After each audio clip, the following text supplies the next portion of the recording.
Ikaw rin ba yan?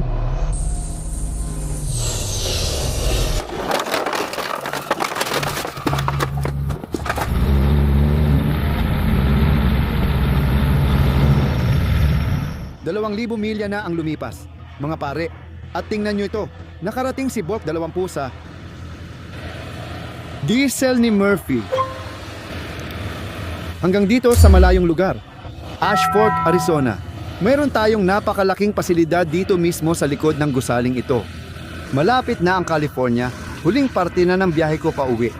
Ang kawawa kong truck, sobrang dumi na, naghihintay na lang kay Wrecker Rick na dumating. Sa ngayon,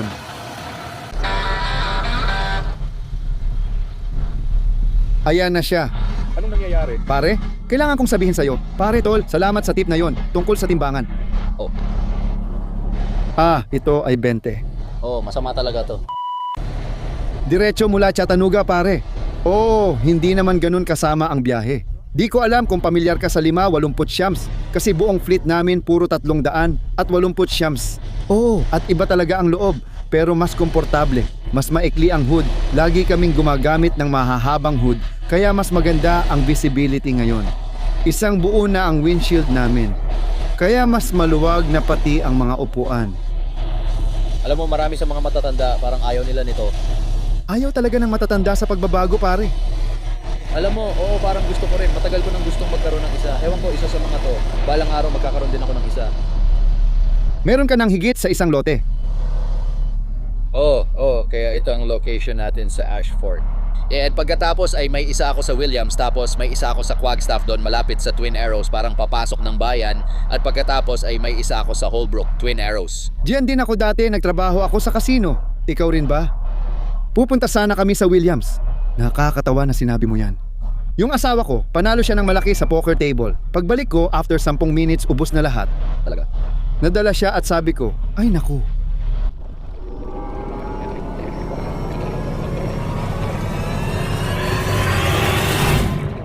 Nakakatawa yon. Ang laki ng lupa mo bro. Ilang ektarya ito? 30? 30 ektarya. Oh. Grabe.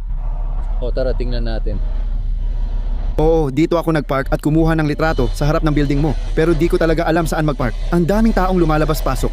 So, hindi kayo gumagamit ng steerable pushers? California lang ba yon? Hindi kayo pwedeng dumaan? Pare, maraming sinasabi ang mga tao sa akin tungkol sa California. Bakit daw ganun ang mga advancer?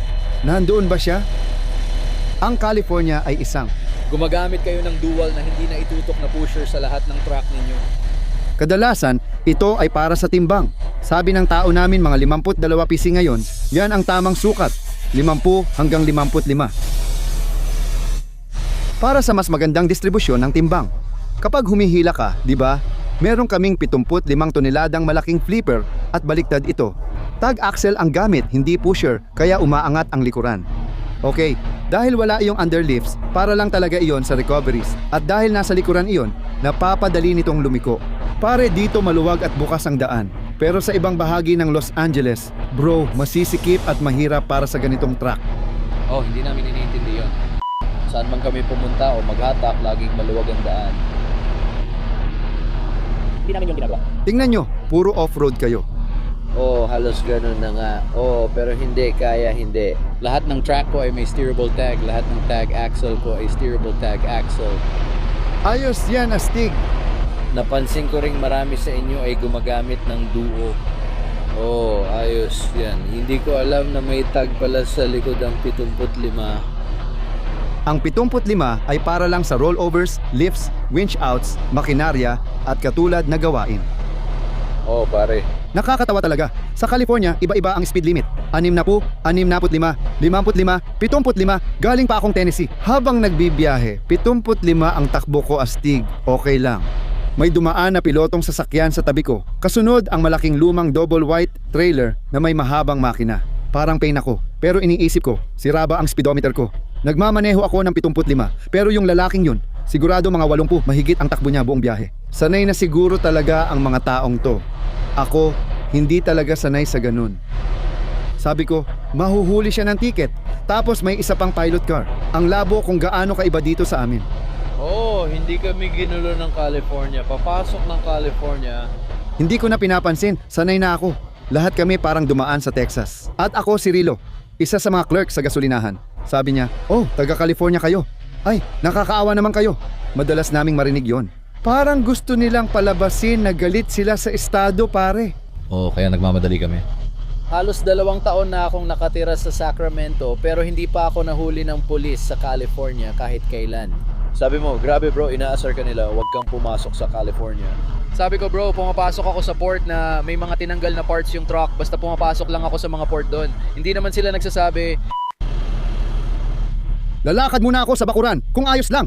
O tara tingnan natin. Sigurado akong magugustuhan yon ng audience ko. Ako ang makakakuha ng eksklusibong tour sa diesel yard ni Murphy, ang kanyang Ashworth yard sa Hulk 20.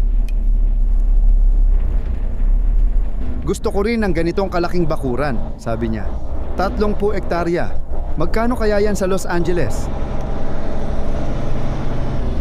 Oh, may nakita akong rotator.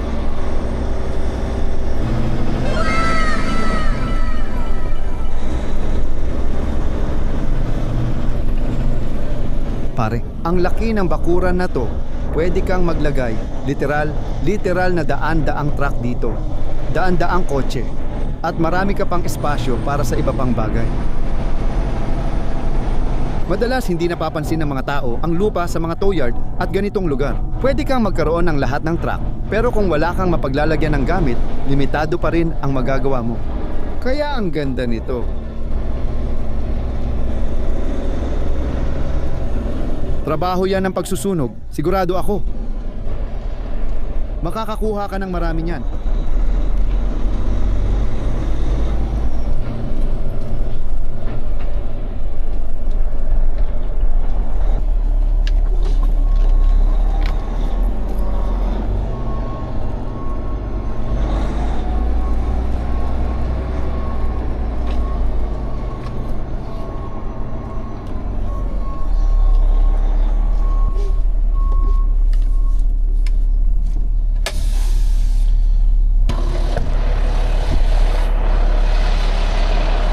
Whoa! Diyos ko, papatayin ko para sa ganitong bakuran, pare. Kausap ko lang ang kamera ko ngayon. Isang lihim tungkol sa mga may-ari, bakuran at panghila ay real estate talaga. Maari mong makuha lahat ng truck at kontrata, pero dapat alam mo kung saan ilalagay ang mga ito. Pwede kang magpasok ng 100 truck dito at may espasyo ka pa para mag-party. oo, nasa Flagstaff ko yan, mga lugar na ganyan, mahirap makahanap ng lupa sa Flagstaff. Mas komersyal at mas marami sa Flagstaff, di ba? Oo, pero ganun talaga. Pero ang dami nang lumipat doon sa paglipas ng mga taon at sobrang naging mahal na. Kaunti lang ang lupa doon kasi napapalibutan ito ng National Forest Service at hindi na sila magbibigay pa ng lupa para tirhan ng mga tao. At parang astig, palaging malamig doon. Ay grabe pare, ikaw rin ba yon?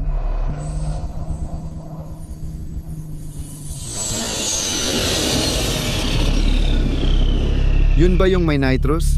Oo, tara, sumipol tayo. Libutin natin ang bakuran gamit yung astig na kotse. Kukunin ko lang ang maliit kong camera. Nakita mo ba ang sipa? Ayos yon ang astig nun.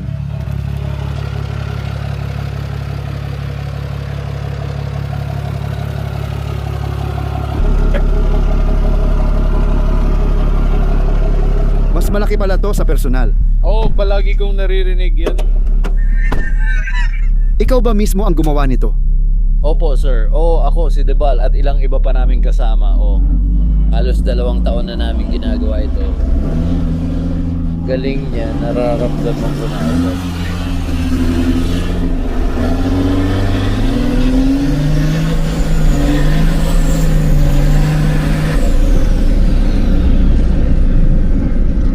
Aakyat tayo doon. Doon ang pinakamagandang lugar para makita kung gaano kalaki ang damuhan mula sa itaas.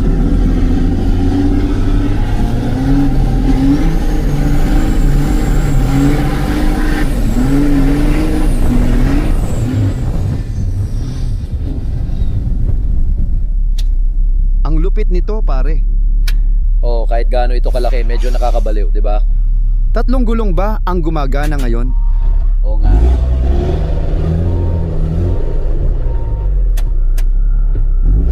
Gaano mo kadalas ginagamit ito para sa totoong trabaho? Mga isang beses sa isang linggo. Ibig kong sabihin, gawa-gawa lang ito.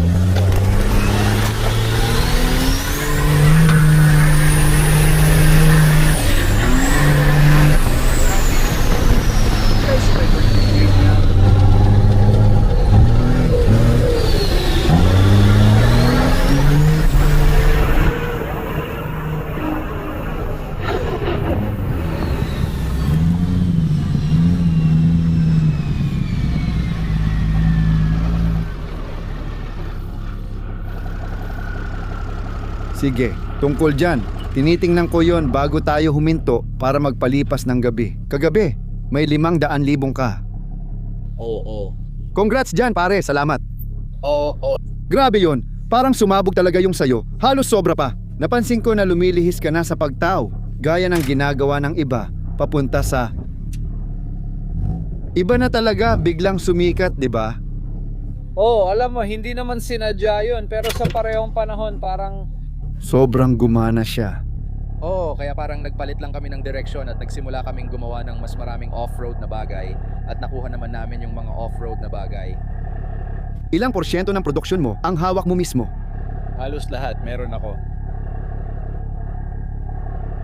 Parang paminsan-minsan, parang ibinibigay ko sa kanya. Yung camera, alam mo, kadalasan ako mismo ang nagdadala ng sarili kong camera. Ibinibigay ko yung wifi camera ko. Ako mismo ang nag-thumbs up. Binigyan ko si Alex, kaya may sarili na siyang gamit. Kinukuha ko ang memory cards niya, dina-download at ako na rin ang nag-e-edit ng lahat, kaya ako lang talaga ang gumagawa ng lahat. Laging minamadali, tulad nung Sabado, wala akong video kasi ito ang ginawa ko. Dala ko pa laptop ko, plano ko tapusin habang biyahe, pero di talaga nangyari. Hindi, ganyan din kami parang... Alam mo yon, lagi kong sinasabi, dadaling ko yung laptop ko, dadaling ko lahat ng gamit ko, tapos alam mo yon, hindi talaga nangyayari at hindi ko rin talaga nagagawa. Ano ang palatandaan? Ano yon? Oo, sinabi mo doon sa ibaba. May truck at trailer kasi. Pareho mong pinapagana ang truck at trailer. Laruan lang na truck yun. Diyos ko. Yun din ba yung pinost mo sa social media mo kamakailan? Ang pagbubunyag.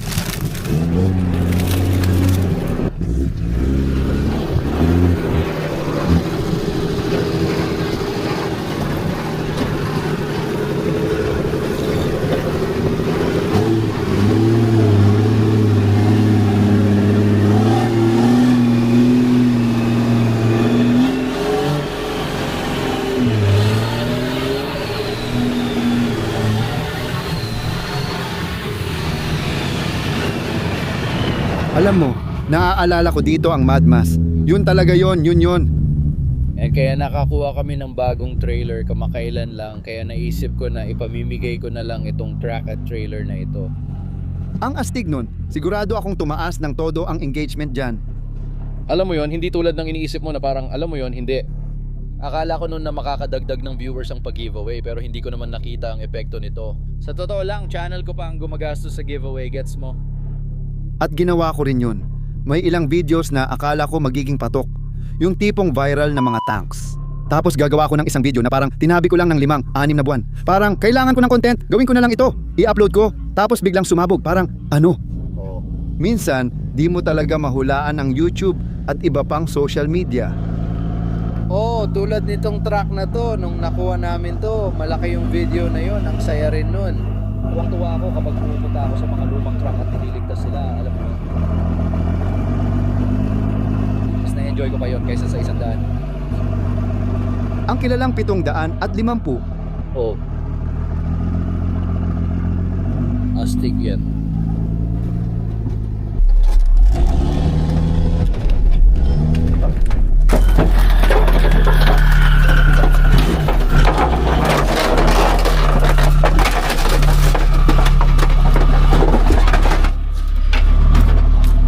Pasensya na, kotse.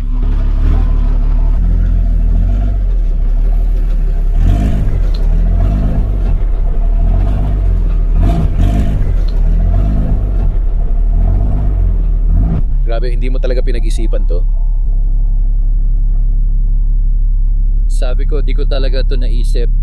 Sigurado akong may solusyon kang mahahanap.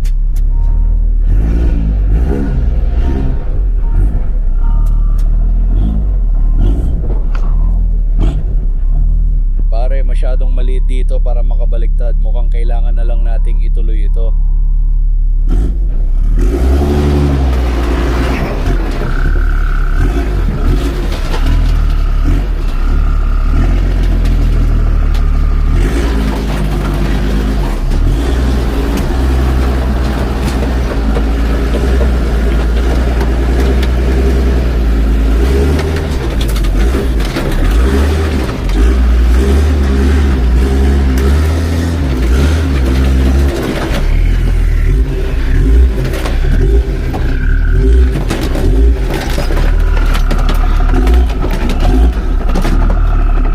Ituloy na lang.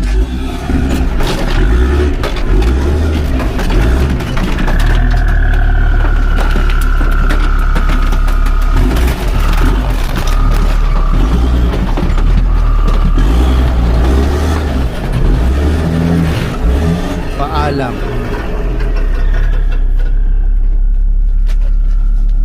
Ayun, nakarating tayo. Buhay pa ang tour. Maghintay lang kayo mga kaibigan. Madalas ninyong gawin ang 40. Oh, yun lang talaga ginagawa namin. Pababa ako at naisip ko, gaano kaya kadalas ang aksidente dito? Mukhang agresibo magmaneho ang mga tao, pero baka sanay na lang sila. Magaling talaga dito. Siguro 3 beses kada linggo may na-aksidenteng truck na may trailer. 3, 4? Alam mo na, marami kaming natatanggap tuwing umuulan ng niebe, kaya yun ang pinakaabalang panahon kapag malalakas ang bagyo at maraming aksidente. Tingnan mo, mataas pa rin tayo dito. Kaya, ibig kong sabihin, pwedeng biglang may dumating na bagyo dito at maghulog ng mga 20 pulgadang niebe bukas. Alam mo yon. 20 pulgada ha?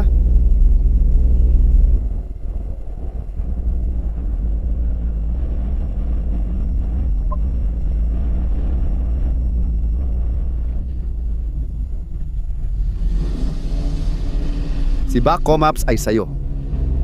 Ano yon? Oo, sa tingin ko may sira yung injector niyan. Karaniwan, ginagamit namin yan dito sa bakuran. Kakasimula lang talaga naming itayo ang shop.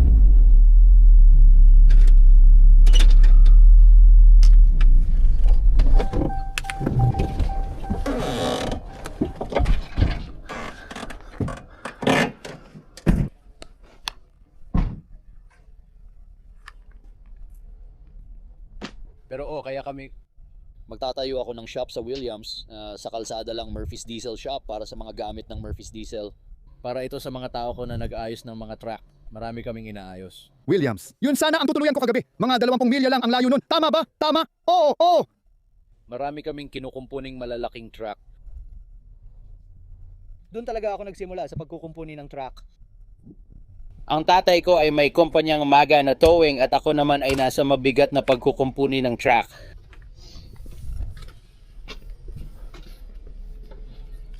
Oh wow, wala akong makuhang towing company na magdadala ng gamit ko. Kaya nagtiyaga ka at nag-improvise. Kaya bumili ako ng lumang aklat na road. Binili mo ba ito sa isang auction? Maganda ito. Ilagay ang intake sa itaas. Ay, grabe ito.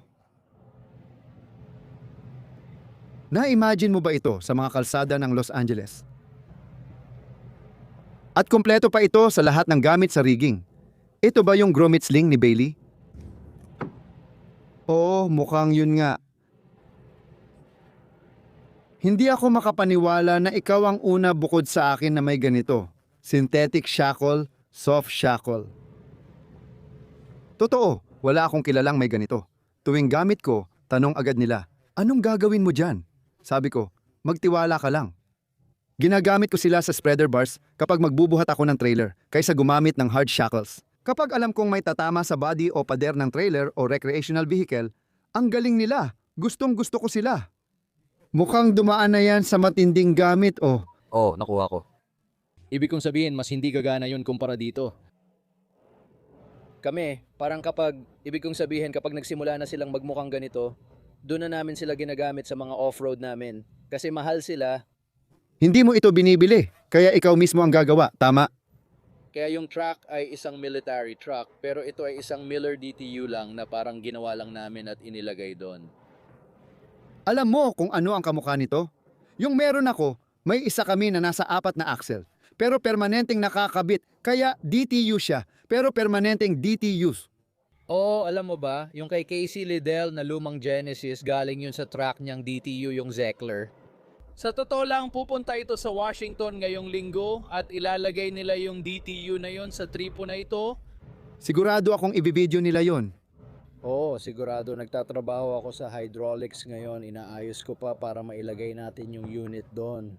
Nakita nilang nilagay ko Miller unit. Sabi nila, hindi pwede yan. Kailangan Zacklift dyan. Nakakatawa yon. Meron nga kaming nakuha dito. Binubuo namin, nilalagay namin ng isang 80 model na Kenworth cab over dito. Iyan din ang truck namin pero ang cab na ito ay 8-6 or 8-7. Original din ba ang makina niyan? Oo, C15 cat. Dati, may C16 ang tatay ko sa 6 na tonelada niyang rotator bago namin ito ibenta dahil sa emission requirements ng California. Okay. Yan ang pinakamabentang makina na narinig ko. Oh. Yung jake brake niya lang pare, grabe, parang Oo, may C15 ako ron, truck ng rancho tawag namin. 8 pulgadang tambutso, diretso tubo na may C15 sa loob. At walang makakapagmaneho nun nang hindi ginagamit ang Jakes. Kahit sa parking lot, ginagamit pa rin nila. narinig ko ang chismis. Ilang taon na ang nakalipas na ibabalik daw nila ang mga computer-aided design engine para sa atin. Sa totoo lang, parang wala namang nangyari doon. Oh. Ngayon, ano ang Cummings? Hindi ko alam kung bakit hindi nila gagawin kasi naayos na nila ang mission at kagamitan. Kaya bakit hindi ibalik sa mga track? Baka lumipas na ang maraming oras at kumalat na ang ISX. Oh. Baka mahirapan nang makabalik sa merkado. Hindi ko alam. Teorya ko lang iyon. Kaya meron tayong boom truck, isang lumang boom truck na gagawin natin. Kukuha tayo ng rotator dito, parang sarili natin at ilalagay dito. Ay, ang astig nun. Oh. Ang ganda nun. Oo, yan ang plano para sa truck na to pero ilalagay natin ang cab na to doon. Yan ay isang 87 Kenworth keg, 100. Ibig kong sabihin, abala talaga kayo sa pagtaw, pag-aayos ng diesel at fabrication. Oo, palagi kaming abala. Parang 4 na shop sa isang lugar. Oo, gusto ko mailabas lahat ng gamit dito mula sa shop. Sa ganitong panahon, mabagal talaga ang negosyo kasi hindi mainit or malamig. Hindi ko alam. Baka nararanasan nyo rin ang parehong problema dyan sa inyo. Mga truck. Kapag mainit, nasisira ang mga truck. At dito, ganun din. Kaya sa ganitong panahon ng taon, matumal kami. Pero kapag tag-init, punong-puno ito ng mga kaskadyos na pinapagawa o inaayos. Mga water pump, radiator. Oo, yung mga karaniwan talagang nasisira. Ang ganda ng tour na yon. Gusto mo ba magpicture tayo sa harap ng bagong rotator? Siyempre, anong meron ka dyan? Nagluluto ako ng pizza gamit ang welding. Nagpa-practice lang. Ang pagsasanay ay nagpapaperpekto. Sasabihin ko sana, Marunong ka na mag-welding, bakit pa? Madali lang itapat ang mga bakal kaya kaya ko to. Naipasok ko na yung tuwid doon. Parang jig lang siya. Oh.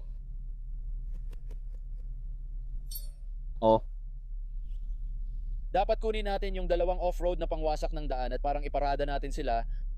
sabihin mo lang kung saan iparada, sige. Gawin natin. Oh, kunin. HP, sige. Tumatakbo ba si Indiana Holmes? Katapusan na ng araw. Sige.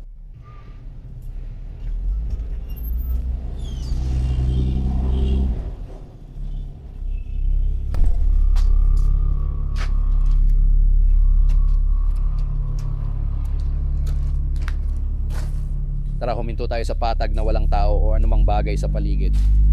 Sige, katabi nun. Pete. Oh. Pwede nating ilagay ito agad sa tabi? Oh, ang ibig mong sabihin ganito. Hilain mo lang ng ganyan, tapos ilalagay ko yung crux ko dito. Pwede nating kunin yung pizza hood.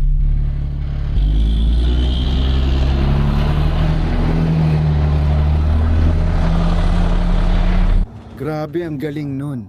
Nagkaroon kami ng shop tour sa napakalaking 30 acre na lote ni Murphy na puno ng diesel. Parang pinaghalong Mad Max at Fast and Furious. Habang papatapos na ang biyahe para sa huling biyahe, papuntang maaraw na Los Angeles, ako ay titigil na. Kakatapos lang namin mag-photoshoot kasama ang ilan sa mga mababagsik niyang sasakyan.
Naghahanda para sa photoshoot kasama ang diesel ni Murphy.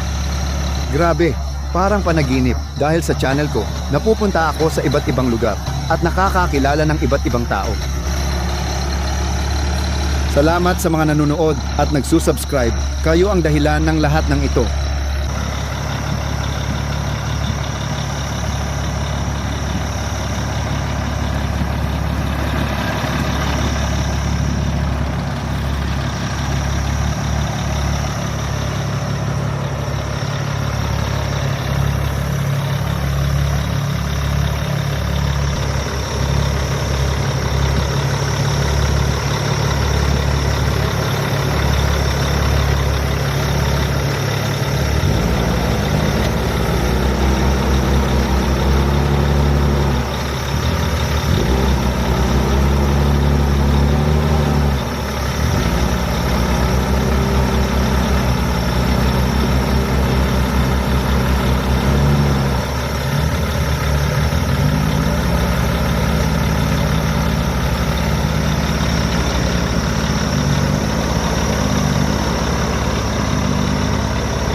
Astig talaga kayo mga tol. Oo, may naalala talaga kami na ganun.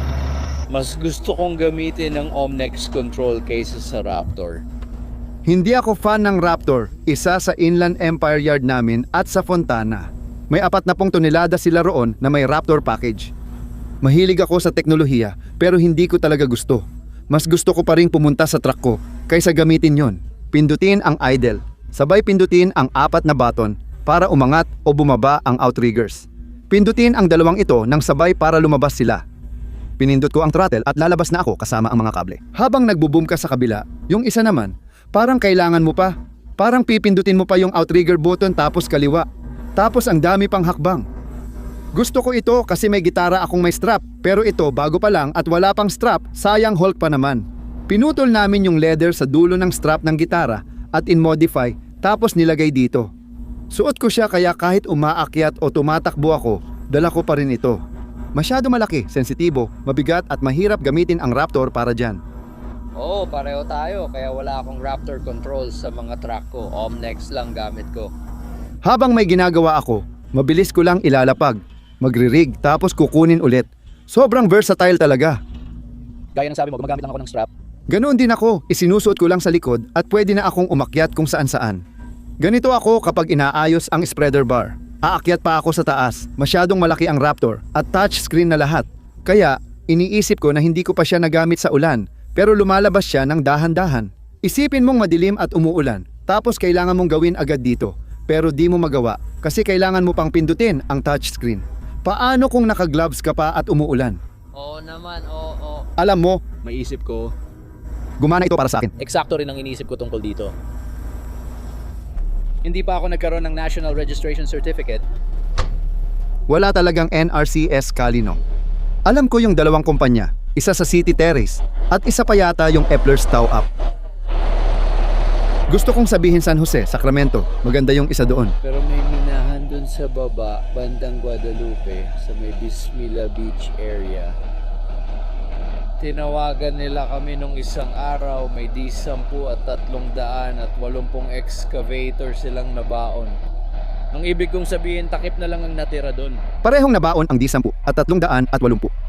Oo, nakuha nila yon, kaya tinawagan nila kami para gawin yon dahil napanood nila yung video ko na hinila ko yung D11. At kung makukuha namin yung deal, balak sana naming sumama kayo at tatanungin kung gusto nyo ring pumunta. Parang mag-collab tayo doon. Palagi akong available para dyan. Tingnan nyo to mga pare. Nag-flex ako kay Wrecker Rick ngayon. Pero may Hulk tayo kasama ang bagong Baileys. Tingnan nyo kung gaano kaastig ang mga yon. Mga 50 o 60 pounds ang bigat nila. Nakalimutan ko na, pero sobrang adventure ito. Si Mr. Wrecker Rick ay astig. Hindi ko masuklian ng sapat ang pasasalamat ko sa inyong magiliw na pag-host. Sana makagawa tayo ng isang bagay ulit sa lalong madaling panahon. Oo, kailangan naming pumunta sa California. Itaas mo to at hintayin ako. May dala akong damit para sa'yo, kukunin ko rin. Game ako. May dala akong mga pasalubong para sa kanila, ilang gamit mula sa Pepe's Towing Service. Alam kong isa rin silang towing company, pero maganda pa ring gesture yon. Narito ang libreng kwepa na gamit mo, may t-shirt, sombrero at bini ka. Ayos lang pare. Magagamit ko rin ang bini kapag umuulan ng nyebe. Itatabi ko lang to, kukuha pa ng litrato, tapos alis na ako pare. Masaya, mga tol. Nagkwentuhan lang kami ng halos 30 minuto tungkol sa trabaho, pero pagod na agad kami. Miss ko na ang mga anak ko, gusto nang kumain ng asawa ko at pumunta sa banyo. Kaya ayos lang yon. Unang beses na nailabas ang boom na to at malayo pa sa site, nasa Murphy's Diesel Yard pa. Gustong gusto ko yon.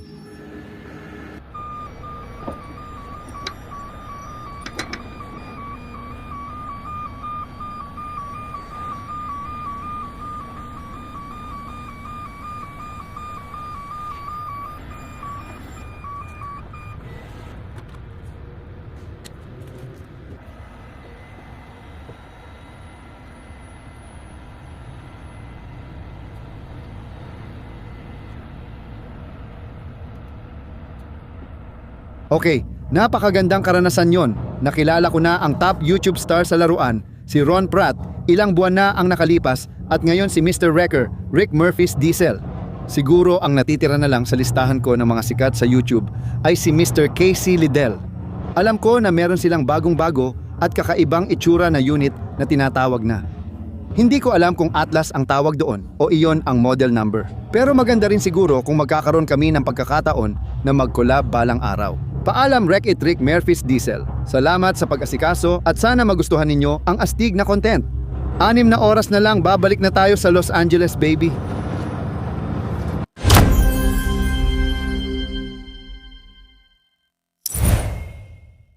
Nagbanggaan na rin sa wakas ang laruan ni Pepe at Diesel ni Murphy.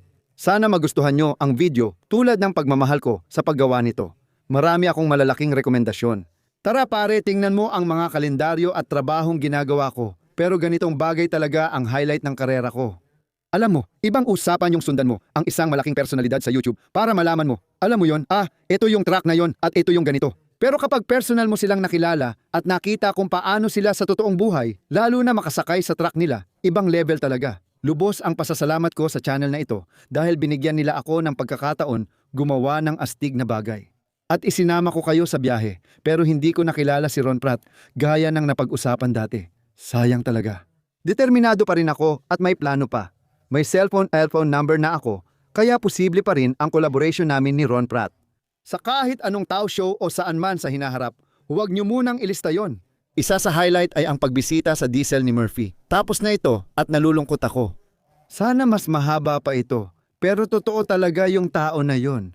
Magkaiba lang talaga kami ng landas. Ang trabaho namin sa Renewable Energy Corporation, ito ang pangunahing focus namin araw-araw. Malalaking pagbubuhat na walang ibang gumagawa. Alam mo yon, 150,000 libra ang binubuhat sa gilid.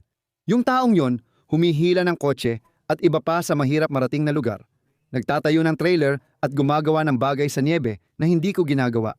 May mga ginagawa akong hindi niya ginagawa. Halimbawa, nung nandoon ako, may na-roll over ako habang suot ang merch niya. Tapos nag-text ako sa kanya at sabi ko, "Uy, swerte pala gamit mo." Naka-roll over ako, suot yon, mabait siya. Hindi pa ako nakakagawa ng container. Nakakatawa kasi halos araw-araw gumagawa kami ng container video para sa inyo.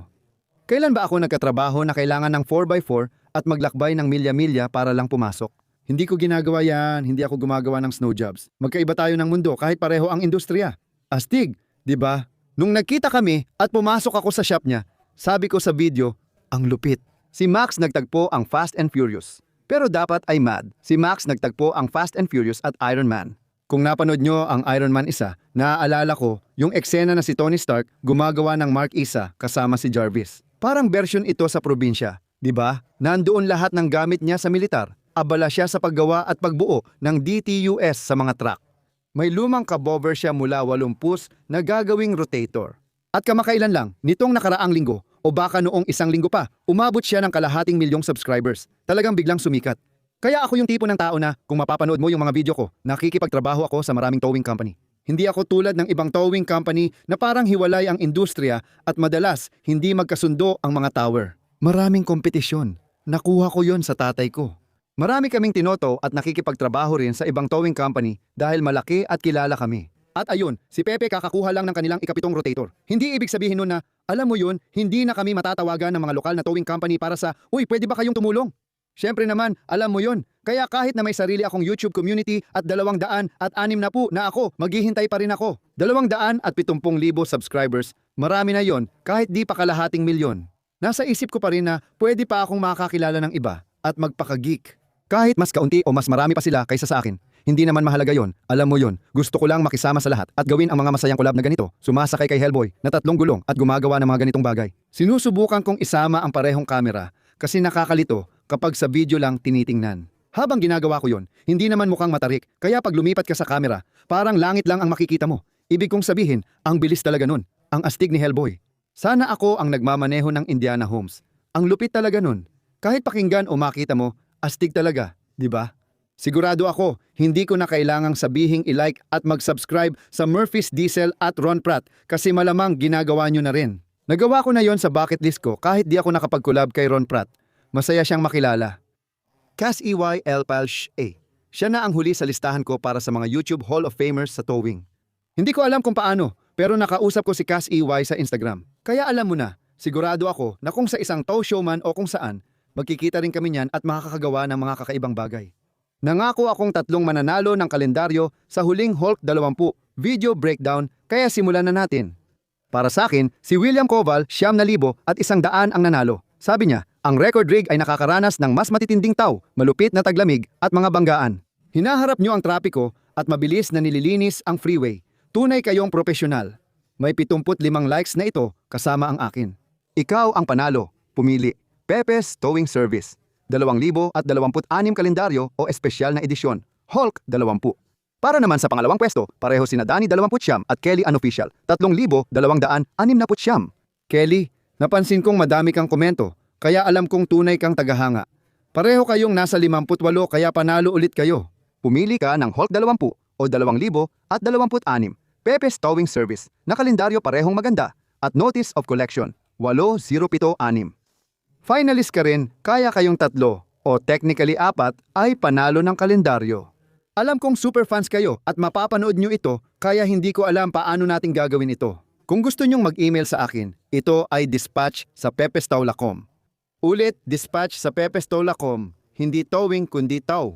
I-email nyo ako ng screenshot nito para malaman kung kayo yon at makuha nyo ang libreng kalendaryo. Para sa video na ito, gawin natin ulit. Pero iba naman, piliin natin ang may pinakamaraming like. Ang comment na may pinakamaraming like ay mananalo ng kalendaryo at yung pangalawang mananalo ay yung mag-iiwan ng personal na komento. Yung mababasa ko at masasabi kong, okay, karapat dapat itong taong to sa kalendaryo. Ano mang dahilan mo kung bakit gusto mo ang channel ko tungkol sa towing at EBP? Hindi kailangang yun ang may pinakamaraming like na komento. Pero yun ang para sa pangalawang mananalo. Itong mga ito ay iniiwan ko para kay Alex. Siya ang gagawa ng maraming giveaways sa social media, kaya i-follow nyo siya sa Instagram at TikTok. I-follow nyo ako doon, ilalagay ko ulit dito ang mga link at iiwan ko muna para makapag-follow kayo. Gagawa rin ako ng giveaways doon. Tandaan nyo, umorder lang ako ng 200 nito at 400 o 500 ba yun? Hindi ko na kailangang paalalahanan kayong mag-like, mag-subscribe at i-hit ang bell para ma-notify, lalo na kapag nagla-live ako. Kasama ko si Alex sa Tow Industries kanina para tingnan ang progreso ng Hulk 20. Nakabit na lahat ng marker lights. Marami na silang nailagay na gamit, kaya sana sa susunod na linggo, nasa bakuran ko na si Hulk 20. Handa na itong umalis, lalagyan na lang ng wrap, pwede ko na itong gamitin at sisimulan ko na. Kaya, sa sinabi ko na yan, paalam mga kaibigan, magkita tayo sa susunod.